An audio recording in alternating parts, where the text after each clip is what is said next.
Let's now listen to the Honorable Alexander Afenyo-Markin, the new majority leader, make his maiden speech as majority leader.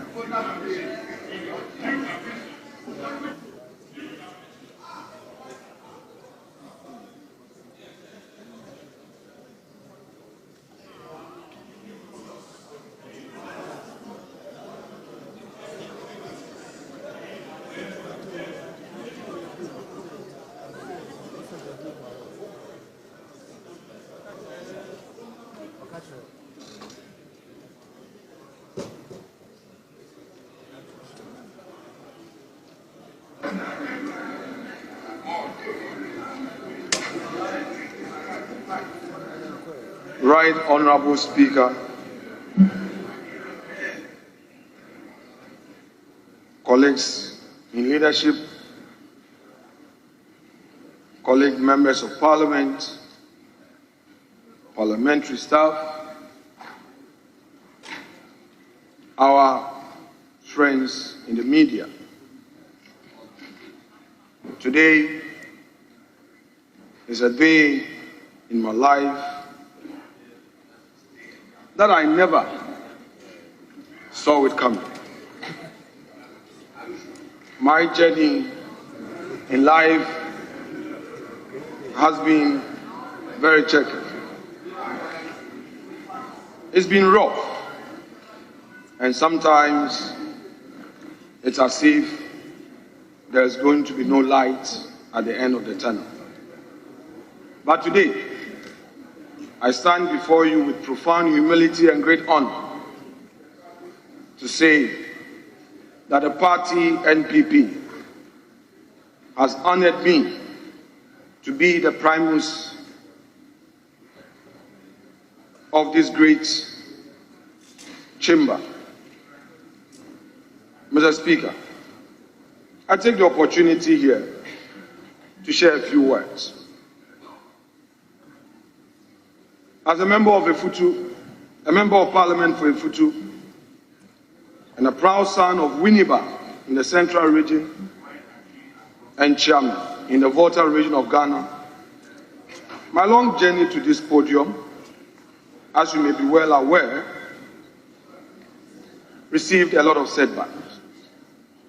Mr. Speaker, in 2004, when I first won my primaries, just 2 days to the filing at the EC, the elders of Winneba said I was too young to be an MP.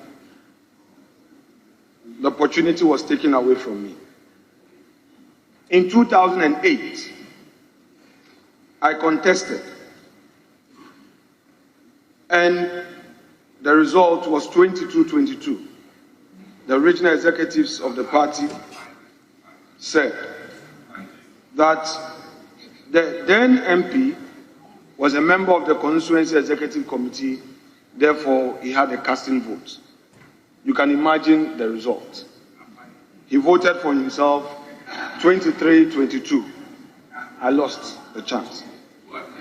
We were three that year: Honorable Kweku Kwatin, Honorable Joe Wise, Joe Osewusu, and my good self, the Speaker. We formed the One Vote Alliance.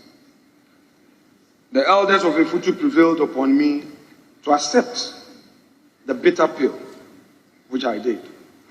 But proud to this, I had contested as an assemblyman when a 204 bid failed, because an elderly man in Winneba said, in politics you don't give up. So I won, served 2 terms as an assemblyman, and got elected as a presiding member in Efutu. 2012, when I finally got the nod to lead the party in Efutu, none had confidence in my ability to win. In fact, I went to President Kufuor, pleaded to get an elderly face to speak for me in Winneba. In the end, Honorable Hackman Owusu-Agyeman sacrificed to be in Winneba and talk to the people. Honorable Stephen Asamoah joined later, where we did our house to house. By the grace of God, I won. Mr. Speaker, in 2016, I worked so hard in Efutu, and when my party had the opportunity to govern, I had great expectation. My expectation was to be part of the success story. But that was not my time. Mr. Speaker, young colleagues who had just joined us in this chamber had the privilege of being cabinet ministers. And I recall that even at committee level, I was neither a vice chair nor a chair of any committee. I never complained. I worked so hard. I was nominated to ECOWAS Parliament. When I got to Abuja, there was crisis because one of our colleagues intended to continue, and we had only 8 slots, not 9. The situation was becoming embarrassing. I had to, on my own accord, resign, and I came back home, expected to be honored with a position, at least at committee level. That did not happen. I never complained. Mr. Speaker, I continue to work hard to serve this party. I continue to sacrifice my all for this party. And today, the saying that rising to eminence by merit, you live respected, has come true. I thank my party for this great honor. Mr. Speaker, in 2013, when I entered the House, this House was full of great men and women. Rising to speak was a problem.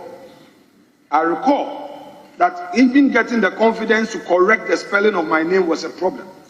So I would see the vote and proceedings and just walk. But a brother, gave me confidence. Dr. Mark Esebe Yeboah, a true brother, a selfless brother, who believed in teamwork, called me one day when I was in Winnipeg, that Kwame and I come to Parliament. We are debating the budget. I said, how would I start? He said, come, I'll prepare some notes for you.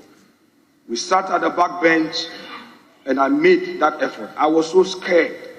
What if I make a mistake? What if I slip? But Kwame Mark Esebe Yeboah said, you can do it. Come on, go on, I've done mine. And it happened. I thank you, Mark.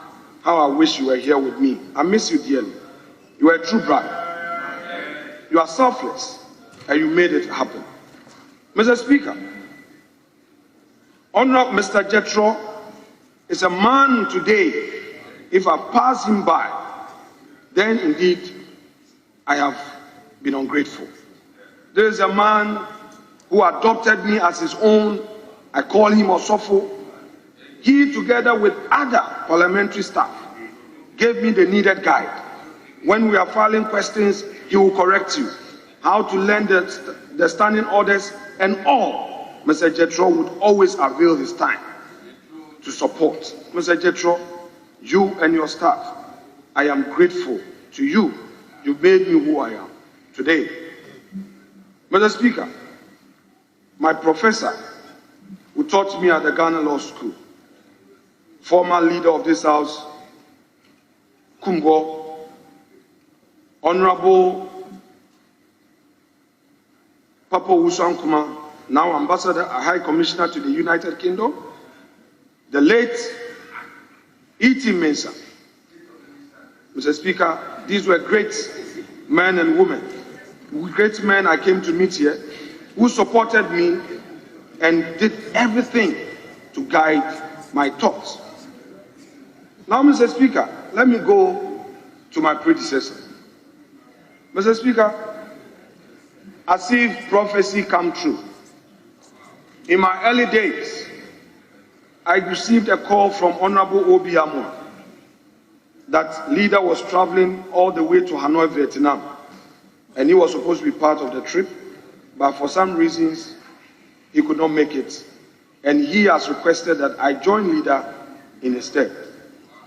Mr. Speaker, upon arrival in Hanoi, in one of the nights, Honorable Osei Mensah had a good discussion with me. He advised that I stay close to the standing orders. And he realizes that many people don't pay attention to the standing orders. He added that if you do it well and you discipline yourself, perhaps you may succeed me. You may never know. Mr. Speaker, when we got to Kenya for a long transit, we again had this conversation. And in this conversation, he repeated saying, today is the day. Honorable Minority Leader, let me assure you that we're going to have a time of bipartisanship. I want to assure you of my commitment. The situation is when you are playing number 5, you are the defender. You are supposed to be abrasive. But now as a striker, I cannot use that strategy. So there will be no more A at all.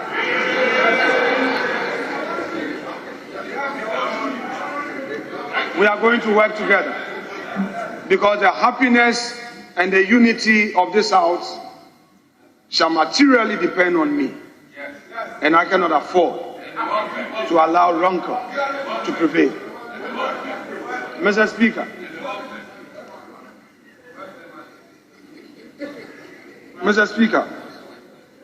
the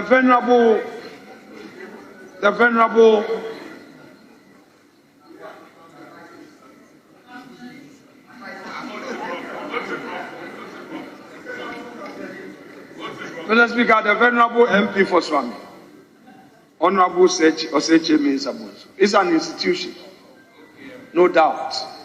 It's a big shoe I'm going to wear. And I recall Harun Eseku telling me that MPP is not easy to be a leader. And I know behind me are professors, doctors, lawyers, businessmen. They know it. It's going to be tough.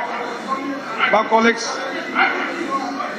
I call on your cooperation. I call on your support. And I also, Mr. Speaker, invoke the support and blessing of those ascended leaders of this house to endure me with such fortitude, not to fail in this hour of trial, but walk through the valley of the shadow of death and rise like the stars in heaven. Mr. Speaker, I have assumed the leadership of this house at a time that this government is facing critical economic situation. Mr. Speaker, we've been struck with post-COVID consequences. We are having a situation in Ukraine and Russia where, Mr. Speaker, world trade is being disrupted. So no government is having it easy. But, Mr. Speaker, I want to assure my colleagues that together I will be committed into ensuring that we work hard to break the 8. Honorable Minority Leader, I just want to plead that in this hallowed chamber, let us do everything we can to promote democracy. Let us assure our people that we don't fight in this chamber. That in this chamber we discuss issues, we deliberate without personalizing it. I promise you that. And even as we go out there to talk to our people, let us make them understand that the essence of democracy is to discuss ideas. After all, both parties have had the opportunity to govern this country before. You are coming back seeking the mandate with your old records, which records we know. We are coming in with our existing records and our new visionary leader, which you know. So, Mr. Speaker, let's set out the issues and make sure that the right things are done to ensure that we sustain this democracy. Mr. Speaker, I shall conclude by thanking you exceedingly for your wise counsel. Mr. Speaker, you took me as a son. Mr. Speaker, in moments of depression, you were there for me. In moments of difficulty, I came to you for advice, especially when expectations were not being met. We traveled to Côte d'Ivoire, we traveled to Togo, we traveled to Uganda. In all of these, your advice was one: your time will come, have patience. Mr. Speaker, I thank you for that fatherly role you played in my life. And I want to promise you that I will not let you down. The job is difficult, it's challenging, but the God that made it possible for you to survive, and the God that made it possible for my predecessor to survive, will make it possible for your son, Afenyo-Markin, to survive. Mr. Speaker, not the least, let me thank my wife for her support. Mr. Speaker, being in public life, I married my wife when I was only 23, and she was 22.